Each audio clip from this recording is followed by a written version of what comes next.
Yo puedo ir contando alguna cosa, que de hecho tengo 3 diapositivas, pero son todas de palabra, entonces a lo mejor así ganamos 3 o 4 minutos. Por ejemplo, el título, ayer lo hablaba con los organizadores, ¿no? El título original de esta charla, que la doy en bastantes cursos, institutos, era lo que es ciencia y lo que no lo es. Y la he cambiado hace un par de meses porque me he dado cuenta que en el mundo lo importante no es la verdad, sino la percepción de la verdad, o la posverdad, ¿no? que se llama. Entonces, por eso la he titulado La posverdad en la ciencia. El contenido es más o menos lo mismo, pero el énfasis yo creo que es importante. Como ya salió en algunas charlas de ayer y va a salir hoy en varias charlas, el problema es la realidad que cada uno ve, no la realidad en sí. Entonces, bueno, la posverdad, no sé si hay más gente lo ha aplicado a la ciencia, supongo que sí, pero todos sabéis a qué se aplica, ¿no? Al Brexit, a la elección de Trump, a todo este tipo de cosas, donde en esas campañas políticas pues se cuentan muchas mentiras, muchas posverdades, pero eso mueve los sentimientos de la gente e incluso puede determinar el destino de un país, ¿no? como el Reino Unido o como Estados Unidos, y a eso estamos sometidos continuamente. Entonces, un poquito, yo creo que con ese abordaje podemos un poco más entender el mundo de todas las no verdades que hay en relación con la ciencia y cómo intentarlas identificar, que es lo que, digamos, es el propósito de mi charla. Sigue en el 84. Sí. ¿Estuvisteis casi todos ayer en la primera charla de la sala? ¿Os acordáis del vestido? Y si alguien no estuvo sabe, así voy saltando algunas diapositivas, digamos la ilusión óptica del vestido. Sí. El vestido que unos vemos blanco y dorado y otros ven azul y negro, ¿no? Entonces veréis que una de las primeras diapositivas es el vestido, porque es un ejemplo de cómo un hecho, digamos, yo diría que anodino desde el punto de vista emocional, desde el punto de vista intelectual, vemos dos realidades diferentes cuando solo hay una. O sea, el vestido es, nos dicen que azul y negro. No sé si será una posverdad. Es azul y negro. Es azul y negro. Yo siempre lo veo blanco y dorado en la foto que les sacaron, ¿no?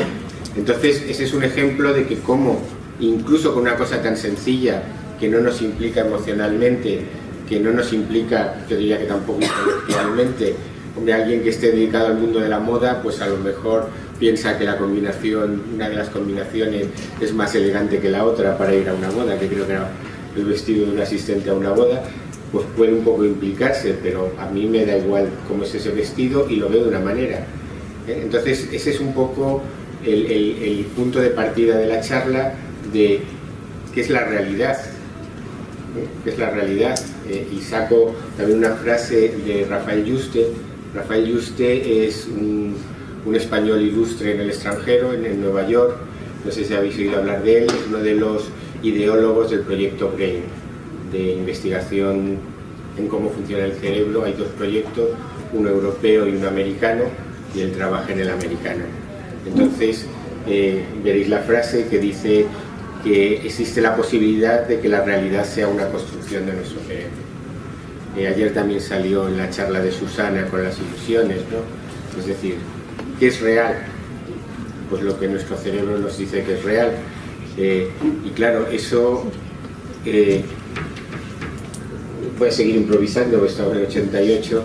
Ese es un punto importante que para mí le da más valor a la ciencia, porque la ciencia es un método que intenta, con todas las limitaciones de nuestro cerebro, que son muchas, determinar lo más próximo a una realidad común para todos nosotros. Sería una nueva definición de acertar.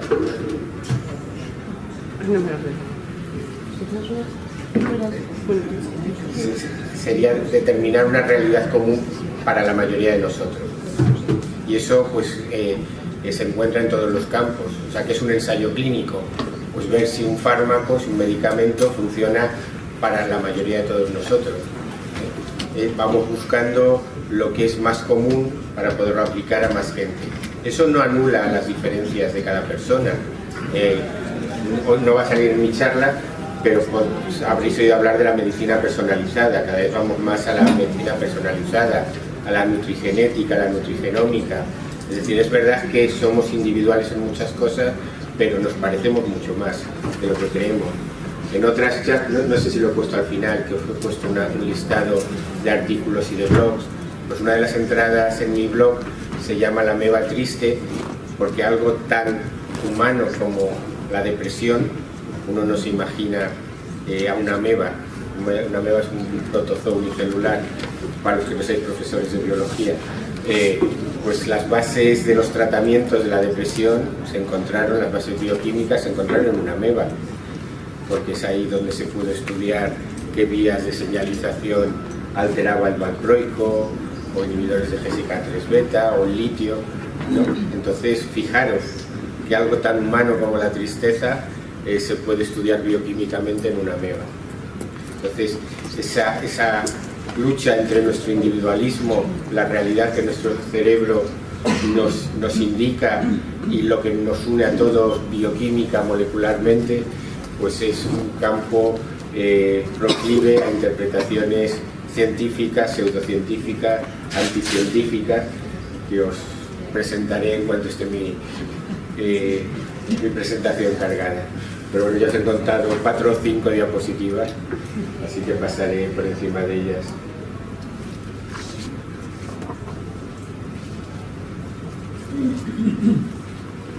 Ahora no me mucho.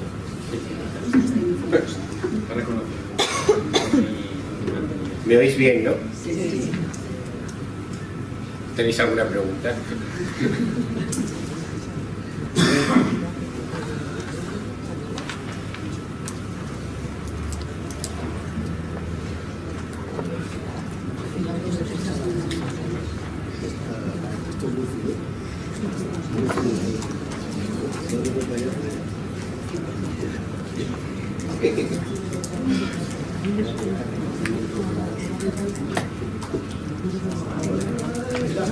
Listo para usarse.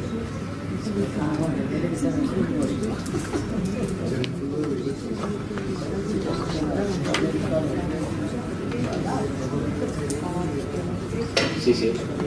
Los dos son iguales.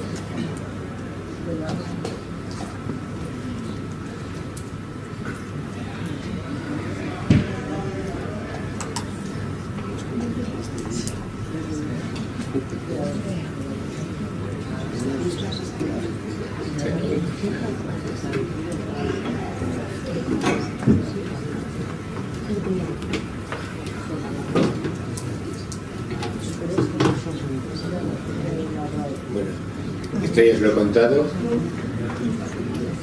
esto también os lo he contado. Lo bonito, muy brevemente, por si no habéis buscado la definición de posverdad, está aquí, y lo importante son la emoción y la creencia frente a los hechos objetivos.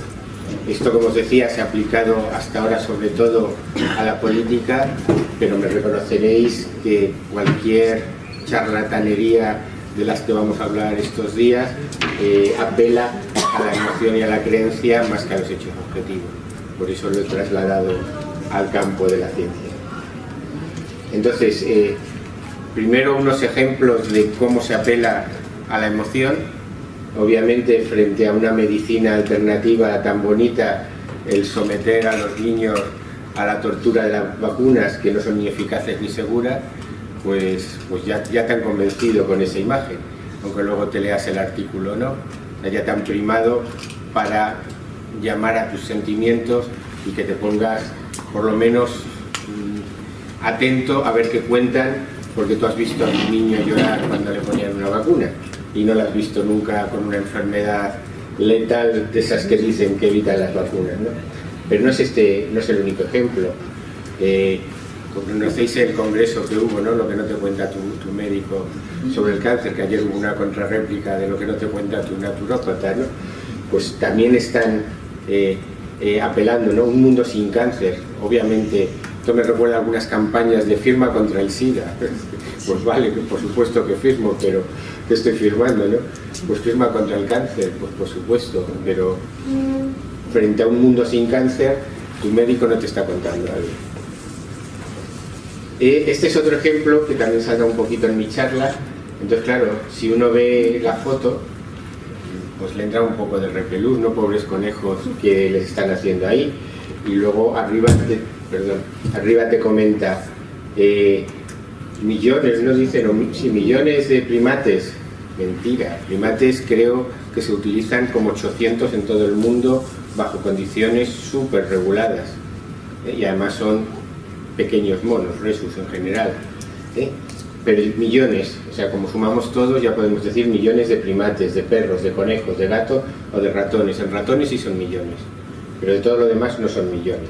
Sumados son millones, pero es un uso interesado del lenguaje, ¿no? Son condenados. Claro, si te lees esto sin saber lo que hacemos en los laboratorios, ya nos habéis condenado a los que experimentamos con animales, ¿no? A vidas de terrible sufrimiento. El sufrimiento está prácticamente totalmente abolido con las directrices 3R. Hay que hacer bajo condiciones de sedación, es decir, se tiene mucho cuidado con el sufrimiento animal, para investigaciones de todo tipo. Y aquí le dan la vuelta, ponen primero las médicas, pero lo ponen en igualdad de las militares y las cosméticas. En Europa ya no se hacen investigaciones cosméticas, están prohibidas. En otros lugares del mundo sí. Y encima te meten las militares, que eso a quien más y a quien menos, pues se imagina que le hacen estallar a una cabra, como decían hace tiempo que hacían la chancha, de disparar a las cabras para que se acostumbraran a disparar. No sé si es verdad o no, pero me lo contaron los del PETA, por cierto. Entonces nos meten ahí en un saco con esa foto y claro, el que no tenga claro qué es la experimentación animal, pues ya sale primado en contra de la experimentación animal. De nuevo están apelando a sentimientos sin dar ninguna información que sea real, sino una mezcla de frases tendentes a confundir. Pero también en el campo supuestamente científico hay apelaciones al sentimiento, la muerte de la muerte. Qué bonito, ¿no? ¿Podremos algún día eliminar la muerte? ¿Será la muerte, como dicen ahí, opcional? Pues esto es tan mentira como todo lo demás. Es decir, los seres vivos, la vida se define pues por nacer, crecer, multiplicarse y morir. Y podremos alargarla, mejorarla, más mejorarla que alargarla, pero la muerte de la muerte es un concepto de ciencia ficción todavía. Y no es el único ejemplo, tampoco voy a poner ejemplos de apelaciones. Esto es lo que tampoco debemos hacer desde el campo científico, es decir, utilizar las herramientas de la emoción para para vender libros como los otros, en el fondo, para vender remedios, porque también al final muchas cosas se reducen a hacer dinero de engañar a la gente. Este le voy a sacar a lo largo de la charla un par de veces porque es también una cosa que me fastidió mucho. A mí Rosa Montero en general me gusta, pero un día se le debieron cruzar los cables y escribió esto que a lo mejor lo habéis leído algunos de vosotros, ¿no? Entonces empiezan con una cosa que en el fondo yo puedo estar de acuerdo, ¿no? Porque en nutrición te dicen que aceite de oliva sí, aceite de oliva no, grasas sí, grasas no, azúcar sí, azúcar no. Entonces puedes tener la idea de que la información que llega te vuelve un poco tarumba, que las campañas publicitarias, y os pondré algún ejemplo, te confunden más que otra cosa, pero claro, a mitad de artículo se arranca por soleares con ¿por qué la homeopatía, no? O sea, si somos totalmente científicos en esta sociedad, ¿por qué hemos hecho una conspiración? No se sabe quién, si las farmacéuticas, los científicos, mitad de mitad, para denunciar la homeopatía. A esto volveré. Afortunadamente, antes que me diera de baja del país al que estoy suscrito, pues Materia, que antes era una revista online, ahora lleva la parte científica del país, pues publicó 3 artículos sobre, digamos, poniendo las cosas un poquito en su sitio, ¿no? Tanto de Javier San Pedro, que es un antiguo compañero del CBM que se metió a periodista después de hacer la tesis y el postdoctoral en genética molecular. No sé si era Javier Salas, no sé qué, se ha cortado, pues uno de los redactores de Materia y la propia directora de Materia, Patricia Fernández de Lis, pues ponen un poco las cosas en su sitio. Vamos a empezar ya el tema de la charla. Estos eran ejemplos un poquito de este juego de emociones a favor y en contra, ¿no? Y vamos a empezar con Carl Sagan, que ya decía, Carl Sagan, sabéis, es un astrofísico, uno de los grandes divulgadores, no solo de la astrofísica, también del origen de la vida y todo eso, y entonces hace ya bastantes años pues dijo esto: somos una sociedad muy dependiente de la ciencia y la tecnología, y el problema es que no sabemos, casi nadie sabe nada de ciencia y tecnología, y esto es una fórmula para el desastre. Y ese desastre pues es el que nos vamos encontrando, pues sobre todo en el campo de las pseudociencias, pseudoterapias, etcétera, etcétera. Esta charla la he dado varias veces en institutos. Si alguna vez me pilláis por la Comunidad Valenciana, me dejo invitar, no solo por soledad, pero pues venimos bastante al TEA. Entonces, esta charla en los institutos pues la empiezo de esta manera, para que veáis también un poco la didáctica que empleo, ¿no? Y les pregunto a los chicos de instituto cuál es su primera experiencia al levantarse con la ciencia y la tecnología. Y no falla. Como tenemos también hijos en edad de coger el móvil según se levantan, de hecho a veces sabemos que se han levantado porque se conecta a su WhatsApp. Y en algún caso aislado pues se van a tomar un vaso de leche caliente y utilizan el microondas. Entonces, es verdad que para utilizar un móvil, para utilizar un microondas, pues no hay que saber qué es la tecnología 4G, la 5G, qué son las ondas electromagnéticas de 900 o 1800 MHz por los que se transmite la información del móvil, o cómo interaccionan las microondas con la materia para que la materia se caliente, ¿no? Pero algunos conoceréis a esta chica. Esta chica decía sufrir de síndrome de hipersensibilidad electromagnética. Pidieron en el colegio que anularan las wifi, todo, y el colegio dijo, pues mira, va a ser que no, y se suicidó porque no podía vivir con el sufrimiento que le causaban las ondas electromagnéticas. Quizás si hubiese sabido un poquito más de radiaciones electromagnéticas, pues se daría cuenta que a lo mejor estaba mala. La OMS reconoce que es un trastorno real, pero que no está causado por las ondas electromagnéticas. Lo mismo pues para muchas cosas, es decir, medicinas, vacunas, pues no tenéis que, os he contado lo de la ameba triste, ¿no? Pues no, si alguna vez tenéis que tomar litio, valproico o alguno de los inhibidores más modernos de GSK3, pues no hace falta que sepáis qué es la GSK3, dónde está en el metabolismo celular, qué moléculas activa o inactiva, y para que una vacuna te inmunice contra la enfermedad que está preparada, pues no hace falta haber hecho un máster en inmunología.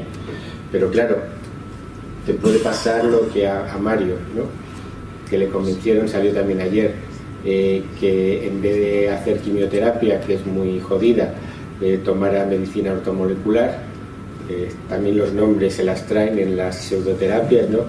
Porque orto es una posición en un anillo encénico, entonces ortomolecular y vitamina C, que es lo que le dieron a Mario, pues tampoco sé de dónde se deduce lo de medicina ortomolecular, pero claro, si tú tienes un cáncer y tomas vitamina C o zumos de fruta o reiki o cualquier otra cosa en vez de la quimio o la radio o la operación, pues lo más probable es que, lo seguro es que tus posibilidades de morirte se multipliquen. También salió en una charla de ayer, hasta 4 o 5 veces se multiplican.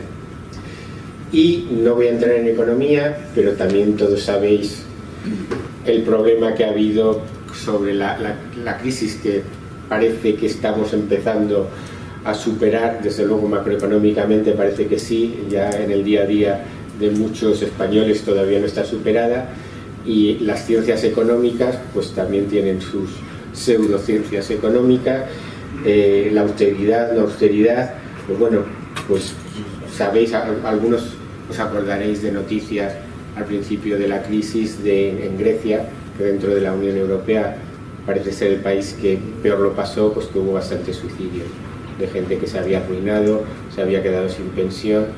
Entonces, el no saber de ciencia pues mata de una manera o de otra. Ese es el desastre del que posiblemente hablaba Carl Sagan.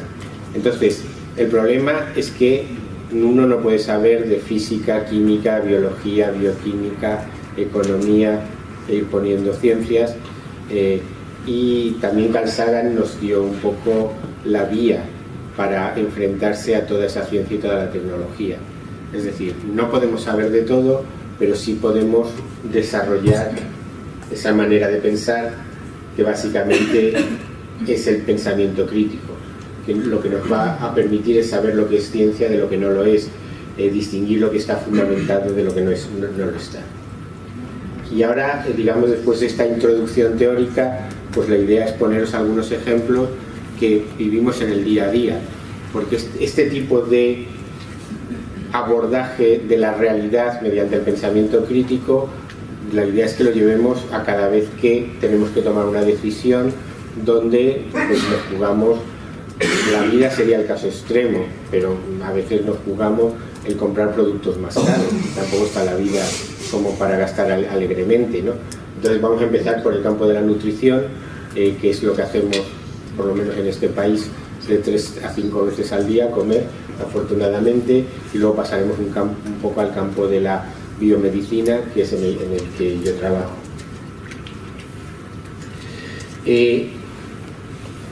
También un poco sacado de las charlas de ayer, la mente humana, el cerebro, lo que no puede es vivir con incertidumbre y la tiene que gestionar. Tiene que gestionar esa incertidumbre y tiene que hacer una historia. He quitado una diapositiva, pero como surgió ayer en la cena, yo muchas veces, justo antes de esta, pongo la de dónde venimos, a dónde vamos, quiénes somos. Y esto es una pregunta que yo diría que la especie humana, desde que es especie humana, se ha hecho de una manera o de otra. Y la ha intentado responder.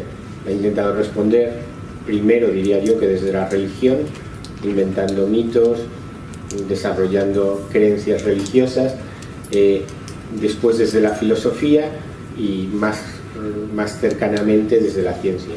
Las preguntas son las mismas. El método de abordaje es diferente. La religión se basa en la religión. Un ser superior te ha dejado conocer parte de la realidad. La filosofía se basa en el pensamiento y la especulación. Le das vueltas a tu cerebro confrontado con otros filósofos e intentas ver la lógica que hay en una afirmación. Y la ciencia se basa en la evidencia. No a todo se le puede aplicar la premisa de la evidencia, pero aquello a lo que se le puede aplicar se le debe aplicar. Y seguro que vosotros como profesores, la mayoría sois profesores, entiendo, pues conocéis el método científico, así que me voy a saltar esta diapositiva porque esta la puedo explicar durante 3 o 4 minutos, pero la idea un poquito es no hacer los experimentos para demostrar que el yogur que os voy a poner a continuación tiene las propiedades que tiene, pero sí un poco buscar. ¿Hay esa evidencia? ¿Se ha demostrado? ¿Se puede encontrar? Obviamente tienes que saber qué webs, qué revistas tienen, digamos, un cierto criterio científico y cuáles no, pero eso también se puede aprender. Entonces, una cosa típica que se aplica a la nutrición y a otras muchas cosas es hacer biunívoco una afirmación que solo va en un sentido. ¿Vale? Comer mal enferma, esto sería nuestra hipótesis. Esta hipótesis, si alguien nos dice que comer mal enferma, ¿creéis que está soportada por la evidencia? ¿Que comer mal enferma? Bueno, no comer enferma. No comer también enferma. Pero comer mal enferma, ¿creéis que sí? Hombre, si comes arena. Eso es lo que nos cuentan, ¿no? Depende de lo que sea comer mal. Claro, depende de lo que sea comer mal. En el fondo no sabemos lo que es comer mal, ¿no? Es decir, entre esas dos cosas, pues hay una que es un poco más sana que otra. Eso no quiere decir que comer una hamburguesa de vez en cuando esté mal, pero alimentarse de hamburguesas, de Coca-Colas, pues claramente es peor que comer más frutas y verduras. Pero depende. Esto es parte de lo que en el artículo de Rosa Montero decía, claro, te vuelven loco, cuántas grasas, cuántos azúcares. Pero bueno, digamos que tomado en su conjunto y una vez definido a nivel más o menos de estudios nutricionales qué es comer bien, qué es comer mal, está claro que comer mal da obesidad, comer mal da déficits de vitaminas y de minerales, etcétera, etcétera. De hecho, una de las paradojas, también con lo que ha comentado aquí, que no comer enferma, una de las paradojas del mundo actual es que 1.000 millones de personas pasan hambre y 1.000 millones de personas están enfermas de obesidad sobre alimentación en el mundo actual. Es una contradicción. Una vez admitido que comer mal enferma, pues hay muchos webs, muchas propagandas. Comer poco también, o sea, si solo comes manzanas también enfermas, es otro tipo de enfermedad, pero también enfermas. Por eso los términos no son absolutos. Hay que comer aquello de poco de muchas cosas y mucho de nada, ¿no? Pero se le da la vuelta y dice, si comer mal enferma, comer bien cura. ¿Esto estaría soportado? No, porque no es lo opuesto. Depende. Si se trata de un déficit de vitaminas, si empiezas a comer bien... Claro, pero es que no puedes generalizar comer bien cura. O sea, lo opuesto a comer mal enferma es comer bien evita que enfermes por comer mal. ¿Y qué es comer bien? Claro. Eso es lo que nos tenemos que informar. Ahora entramos en las informaciones. Pero reconoceréis que muchas veces nos venden remedios para no enfermar comiendo. Perdona, antes de pasar al ejemplo, hay una cosa que la gente, yo espero que vosotros más o menos lo tengáis interiorizado, pero os lo voy a hacer explícito. La ciencia no se opone a ninguna hipótesis. La ciencia lo que pide es que las hipótesis se demuestren. O sea, si tú estás convencido que oler un limón cura el cáncer, pues demuéstralo, porque serás un benefactor de la humanidad curando el cáncer con limones. Los levantinos, los murcianos se pondrán muy contentos de vender limones en todo el mundo, ¿no? Entonces, la ciencia no se opone a ninguna hipótesis. La ciencia a lo que se opone es que des por probada lo que se te ha ocurrido decir y ya está, o escribir un libro o montar un curso, no sin evidencia, es decir, demuéstralo, si para eso estamos los científicos, para plantear hipótesis e intentar falsarlas, y si no logramos demostrar que son falsas, aumenta su probabilidad de que sean verdaderas. Entonces, esto os sonará, ¿no? Todo este tipo de reclamos publicitarios. Pues claro, todos estos reclamos publicitarios, ¿que sabéis de qué son? De yogures, En concreto del Actimel, pues no tienen ningún soporte científico y los habéis estado oyendo durante años. De hecho, se siguen empleando porque ahora pues, quien hizo la ley hizo la trampa, y como llevan el 15% de la dosis diaria necesaria de vitamina B6, y la vitamina B6, si es necesaria, si está científicamente demostrado que es necesaria para el correcto funcionamiento del sistema inmune, pues seguiréis viendo estos reclamos con un asterisco que cualquier persona que tenga más de 25 o 30 años ya no ve, salvo que se compre el palo del selfie para ponérselo allí, y ahí te dicen por la vitamina B6. Pues vale, toma vitamina B6. Y si te gusta Actimel, cómpratelo. Tiene mucho azúcar, pero si te gusta y no tienes problemas con el azúcar, cómpratelo, pero no por nada del sistema inmunitario, sino porque te gusta y porque tienes dinero para pagarlo, porque es un poco más caro que la media de los yogures, ¿no? Entonces, todo esto también es una constante en los productos de todo tipo, tanto nutricionales como médicos, ¿no? Utilizan un lenguaje pseudocientífico. Parece que está demostrado, pero si rascamos encuentras contradicciones o encuentras pues lo típico, creo que de esto no he traído ningún ejemplo, un tratamiento que vale para todo, independientemente de las bases fisiopatológicas de esa enfermedad. Eso es otra constante de las pseudociencias, pseudoterapia. Esta se me ha animado raro, da igual. Lo otro era...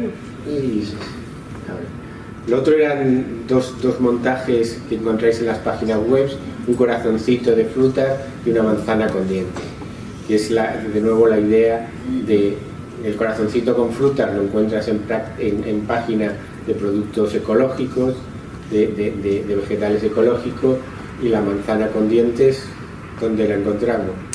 ¿Habéis visto alguna manzana con dientes? ¿Creéis que una manzana transgénica, que no existe de momento, le crecerán dientes si les ponemos suficientes genes? Pues es un poquito lo que se utiliza, ¿no? Apelar a los sentimientos, además con dientes de vampiro, no dientes cualquiera. Pero he traído otro ejemplo porque no siempre es para venderte un producto, a veces también es para dar noticias. Esto, ¿os acordáis de la crisis del pepino? Los famosos pepinos de Almería que causaban un síndrome hemolítico urémico en Alemania, ¿no? De eso se habló mucho y se publicaron fotos como esta. ¿Sabéis algunos al final lo que parece que fue? Escherichia coli, sí, pero ellos decían que iban en el pepino, iban en brotes de soja ecológico.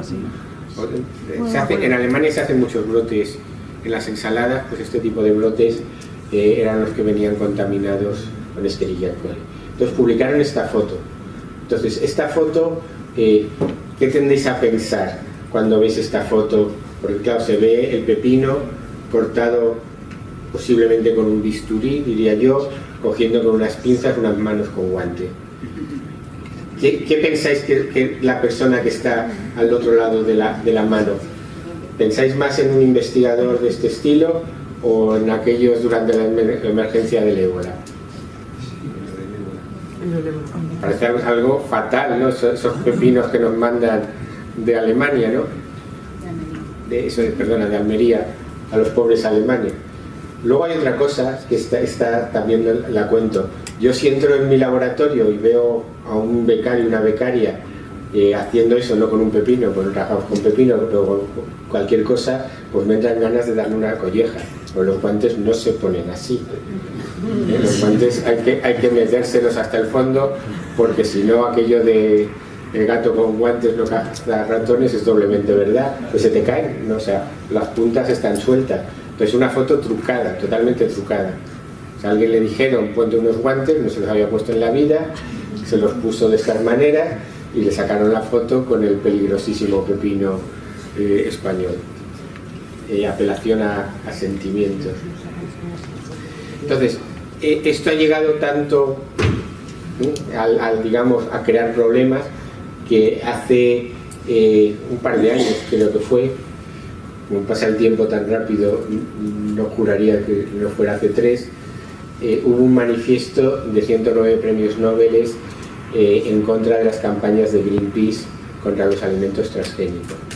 Los alimentos transgénicos se les puede criticar de muchas maneras, desde el punto de vista quizás de oligopolios, pero eso nos afecta económicamente a muchas cosas. Pero las críticas científicas que les hacen no están soportadas ninguna de ellas, y en particular con productos como el arroz dorado, que lo que intentan es paliar el déficit de vitamina A en zonas donde el arroz es un producto primario de la alimentación, pues según estos premios Nobel debía ser considerado crimen contra la humanidad.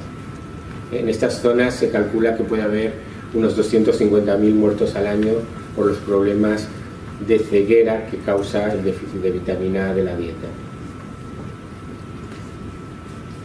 Vamos a pasar al campo de la biomedicina, que como os decía es más el mío,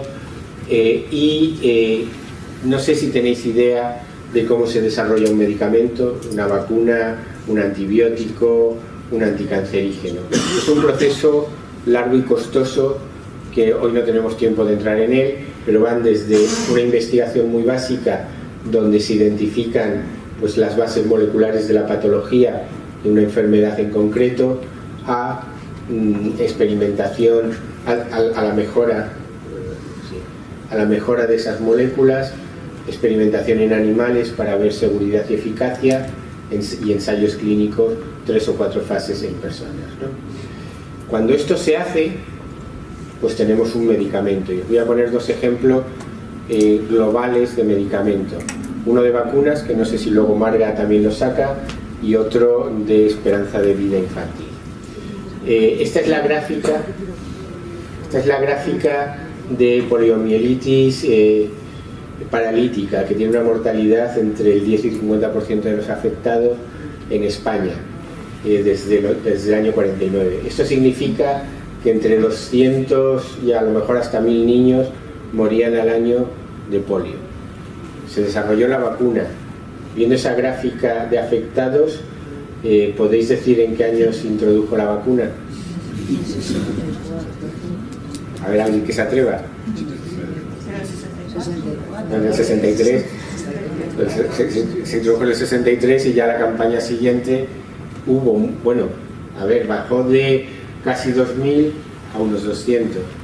Las vacunas funcionan y salvan vidas. Y los desarrollos de esta vacuna, dentro de ser un desarrollo científico, no fueron tan estrictos como son ahora son mucho más estrictos. Pero hay otro hecho, que es la mortalidad infantil. Esto es en España. A principios del siglo XX moría un niño de cada 6, menor de 5 años. Ahora muere uno de cada 200, casi 400. De 200 muchos, 300 algo. Que también hay que mejorar, pero claro, entre uno de cada 6 y uno de cada 300 hay mucha diferencia. No estamos ahora dispuestos a perder a uno de cada 6 niños menores de 5 años, ¿no? Entonces, esto no es solo la ciencia, o es otro tipo de ciencia, de potabilización del agua, extensión del sistema sanitario, pero estos son antibióticos, vacunas. Entonces, esto es lo que hacen los medicamentos. Pero nos encontramos todo este tipo de cosas. Supongo que irán saliendo, podrían salir muchas más. Voy a poner una lista de 200, 300 terapias, que solo una es mentira y todas las demás son verdaderas, ¿no? Entonces, he puesto en el centro la homeopatía porque seguro que todos sabéis lo que es la homeopatía. La acupuntura también lo sabemos todos, la quirofísica salió ayer, lo de las pirámides nutricionales, pues habría que discutir mucho, y hay algunas que ni lo sé ni me importa lo que son, pero porque hay tantas. Entonces, la pregunta con todas estas terapias es lo que os he dicho antes. La ciencia no se opone. Ojalá nos curásemos bebiendo agua, pero hay que demostrarlo. Entonces, ¿funcionan o no funcionan? Para entender si funcionan o no funcionan, tenemos que hablar del efecto placebo, porque también habréis oído hablar que la acupuntura o homeopatía se han hecho muchos ensayos y ninguno ha demostrado efecto superior al placebo, cuando está bien hecho el ensayo. Es decir, contra placebo, doble ciego contra placebo, que ahora os lo explicaré. Entonces, aquí hay un experimento sencillo hecho con uno de los síntomas más sensibles al efecto placebo, que es el dolor. Entonces, más o menos la situación aquí es 2 personas que tienen un lumbago fuerte, pues van al médico. Entonces el médico les pone una inyección al que el pain effect, por ejemplo, de un ibuprofeno, y al de placebo, pues de suero salino. Sabéis que el efecto placebo funciona más en inyección que en pastilla, y funciona más en pastilla de colores que en pastilla blanca, y funciona más si te cuesta mucho que si no te cuesta nada. Así que para efecto placebo no vayáis a la Seguridad Social y iros a un naturópata, que como te cobra, no lo cubre la Seguridad Social, pues funcionará mejor. Entonces, después de eso les mete en un aparato de resonancia magnética funcional. Básicamente, o sea, a la mayoría se habrán hecho alguna resonancia magnética de rodilla, de cadera, de hombro. Pues esto es igual, pero con un marcador que lo que hace es ver las áreas activas del cerebro. Y si veis aquí, pues tanto en el analgésico como en el placebo se activan áreas que en algunos casos son las mismas. Esta es la misma, y otras veces por aquí hay otra, está por aquí la ínsula, está por aquí, y en otros casos son áreas muy próximas. Es decir, el cerebro se está activando, el cerebro está creando una realidad, y el hecho en estos casos es que al cabo de los 20-30 minutos ambos individuos sentían estar mucho mejor que al entrar en el tubito y antes de ponerle la inyección. Es decir, si nos duele la espalda y poniéndonos un suero salino mejora, el suero salino tiene menos efectos secundarios que el ibuprofeno. De hecho, esto es lo que argumenta Rosa Montero, ¿eh? Si por el efecto placebo nos mejora la salud sin riesgo, pues ¿por qué no empleamos el efecto placebo, no? Pues porque el dolor es muy subjetivo, como ya sabéis, ¿no? Que a los hombres nos duele cualquier cosa más que a vosotras. Entonces hay casos donde se puede medir el efecto, porque doler a día de hoy es me duele o no me duele, me siento fatal, y ya lo sabéis con los niños, ¿no? Cura sana, culito de rana, y salen corriendo, y parecía que se iban a morir, que les tenías que enyesar medio cuerpo porque se habían caído, ¿no? Entonces hay cosas que sí se pueden medir, ¿no? Pero vamos a hacerlo en dos partes. Este es otro experimento que hicieron. Imaginaros un ambulatorio, creo que es del Reino Unido, no sé qué sistema sanitario tienen allí, pero bueno, aquí imaginaros un ambulatorio, y vas con un ataque de asma suave. Obviamente no experimentaron con gente que podía tener complicaciones graves, ¿no? Entonces van al ambulatorio y a la cuarta parte de los que van les dan el broncodilatador con spray típico, ¿no? A otra cuarta parte les dan el mismo spray con su mascarilla y todo, pero solo lleva saliva. A otra parte les dicen, mira, en este ambulatorio somos muy modernos y hemos hecho un programa de acupuntura para curar el asma. Lo hicieron no siguiendo las normas de la medicina tradicional china, que no sé por qué lo hicieron así, porque las podían haber seguido y les hubiese dado lo mismo. Y a otros les dijeron, no te quejes tanto, que no te pasa nada, vete a casa. Y todos volvieron a la semana. Y a la semana, cuando volvieron, pues les preguntaron, ¿qué tal estás? Pues la mitad, ese es el porcentaje, ¿no? La mitad de los que les habían dado broncodilatador se sentían bien. El 45% de los que les habían dado suero salino se sentían bien, es decir, básicamente lo mismo. El 46% de los que le habían dado acupuntura se sentían mejor. Y a los pobres que no les habían hecho ni caso, pues bueno, un 21% que sería intelectualmente más robusto, dijo, pues sí, me he curado, tenías razón, no tenía nada, pero el 79% seguían fatal. Este es el sentimiento, esto es subjetivo. Claro, lo que pasa es que el asma tiene una medida objetiva, que es la capacidad respiratoria. No sé si os han hecho alguna vez la espirometría, que te meten un tubo por la boca que es dificilísimo sujetar y soplar, tienes que coger aire y soltar de golpe. Es una medida objetiva, porque tú no puedes simular que tus pulmones respiren más o menos. Entonces, como veis, a los que les habían dado el broncodilatador, pues respiraban mejor, claramente habían mejorado, pero todos los demás, se sintieran igual o se sintieran mejor, seguían igual de mal. Era un asma suave. Claro, si esto es un cáncer, quiere decir que se habrían muerto las tres columnas, o habrían empeorado, o serían ya desahuciados las tres columnas de la derecha, mientras que los tratados pues habrían mejorado. Este es el problema del efecto placebo, que no cura, te sientes mucho mejor, pero no cura.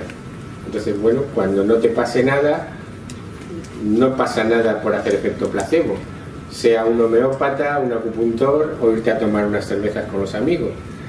Fenomenal, pero que no te cobren como un especialista por un efecto placebo, y sobre todo que no tengas nada grave,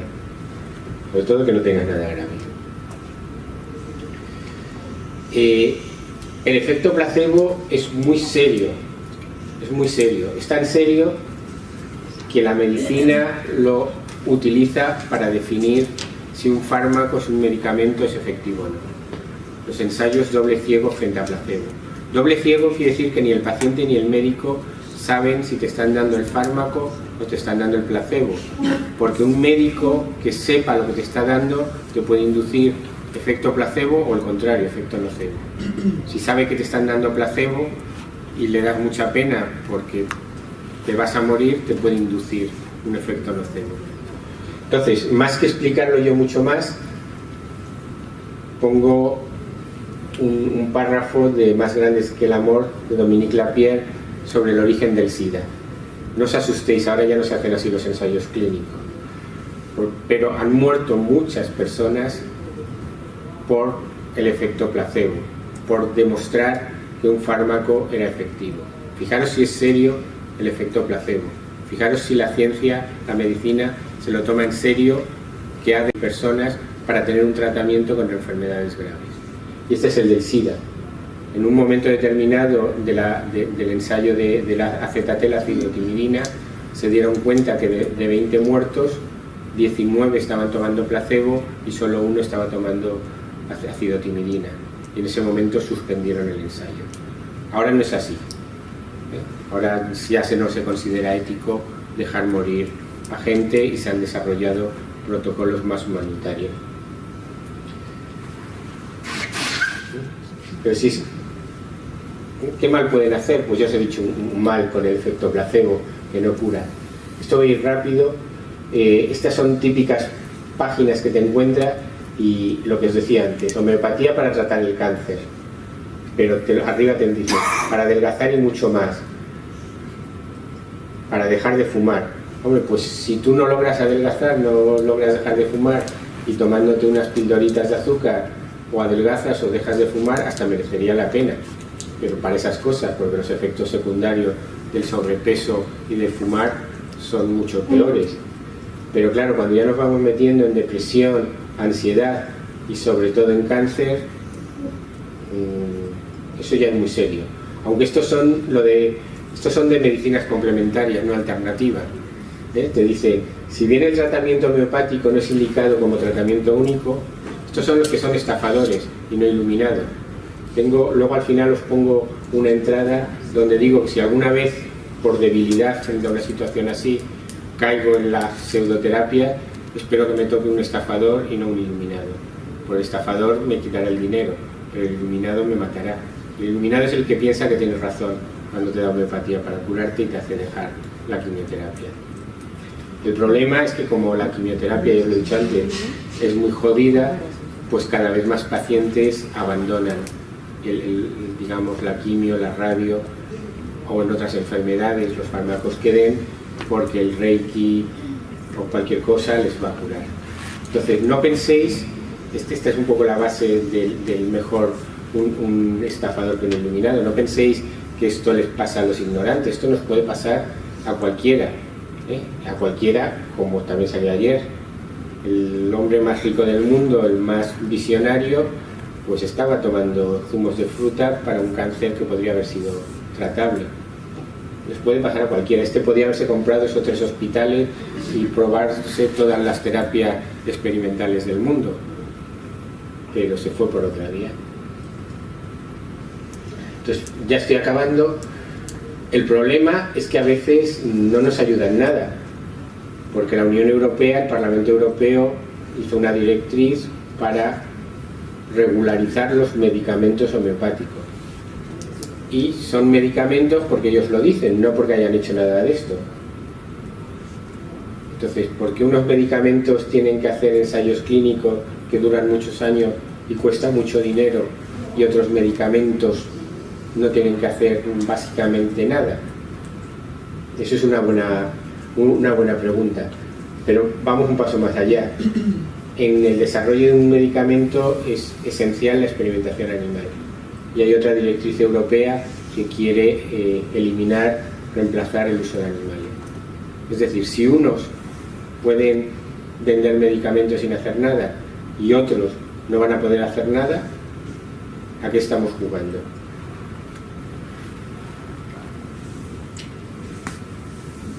Bueno, para dejar buen sabor de boca, Esto seguro que lo habéis visto en alguna ocasión. Es decir, durante el siglo pasado casi se duplicó la esperanza de vida media, y no solo la esperanza, sino la calidad de vida. Gracias, entre otros, a las malvadas farmacéuticas. Y estas son pues varias páginas. Tengo un par de blogs, Ciencia con Chocolate, pero eso anuncio sobre todo charlas que damos en Madrid. Desde mi Torre de Marfil trato temas como el de la ameba triste, y luego pues hay varios artículos sobre efecto placebo, efecto nocebo, uno a medias con Marga sobre los efectos secundarios de las vacunas, basado en un estudio. ¿Lo sacas tú luego? Pues ya no cuento nada. Y lo que sí quería aprovechar es que este verano hemos organizado un curso en la Universidad Miguel Hernández. Es un poquito diferente a lo que os estoy contando, aunque allí voy a contar esto en más largo, que es el compromiso y la oportunidad de la investigación. Yo creo que los investigadores tenemos una responsabilidad social que no está bien desarrollada. Una es explicaros por qué la ciencia tiene unos requisitos que no cumplen las pseudociencias: comunicación, ética, bioética. La experimentación animal, os he dicho muy por encima que está muy regulada, y eso al mismo tiempo, y eso lo digo para vuestros alumnos, la carrera científica no tiene por qué acabar en dar clases o hacer investigación. Cada vez va habiendo nuevos tipos de empleo, periodistas científicos, gente metida en comités de ética, de bioética. Entonces, de todo eso es de lo que queremos hablar en la Miguel Hernández. El curso ya está colgado en esa página. Me han dicho que están negociando créditos para profesores de secundaria, no sé con qué cefire, pero supongo que en algún sitio saldrá, y tiene un precio simbólico de 10 euros. Digamos, la Miguel Hernández quiere poner una mínima, digamos, un mínimo coste para que la gente se comprometa a ir, y si os animáis a oír hablar más de divulgación, bioética, experimentación animal, hay una visita también al Instituto de Biología Molecular y Genética, pues a lo mejor os veo alguno en julio. Creo que es, allí está, ¿no? Del 10 al 13 de julio. Pues muchas gracias.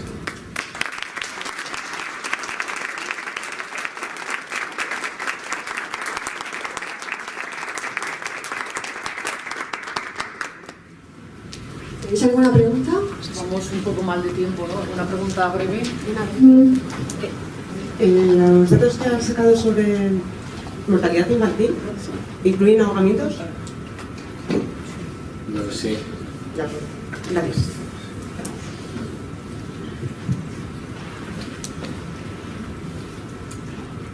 Bueno, yo creo que mejor pasamos a la siguiente charla, ¿no? Porque es que si no, se nos van a dar...